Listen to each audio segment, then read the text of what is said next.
Well, hello and welcome to my weekly update video in what has been a momentous week in Parliament.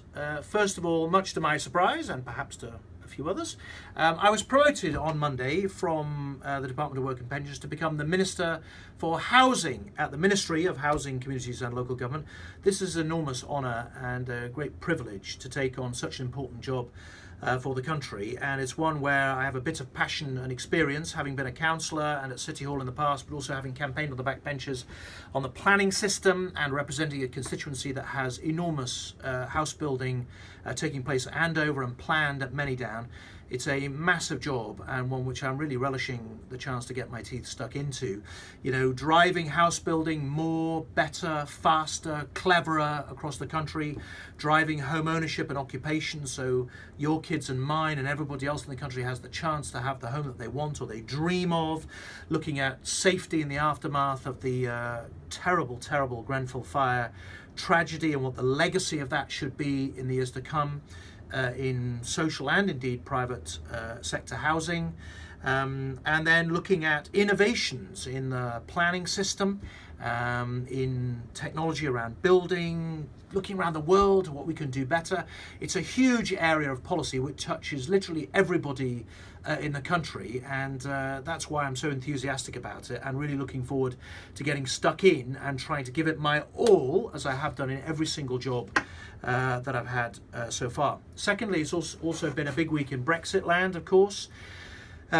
Post Friday and the Chequers Agreement, we've had some resignations around the arrangement that the Prime Minister is proposing, which is very sad. But nevertheless, as far as I'm concerned, the primary objective that I campaigned on will be achieved through the agreement. That is that we get legally out of the EU. We need to recognise the parameters in which the Prime Minister is operating, both parliamentary-wise, but also from an EU negotiating position, and realise, those of us who campaign for leave, that the most important thing is that we get out.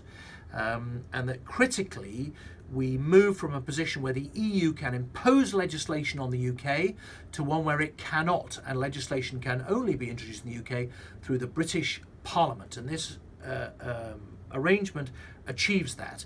There will be issues that need to be dealt with in the future where tensions may arise, particularly the Common Rule Book, but the arrangement gives the power over that to the UK Parliament, and that to me is the most important thing. And I hope and believe that when you see the detail of the white paper, which has been published this morning, that those people in the constituency who've expressed their alarm to me and their concern about this arrangement will realise that that objective is achieved.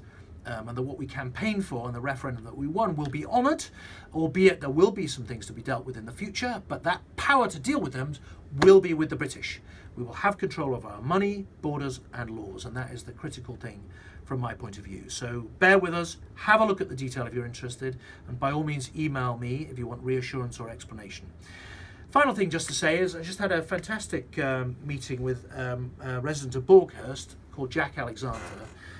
Now, Jack is a police officer who was very badly injured in the apprehension of a violent criminal in Aldershot a few months ago.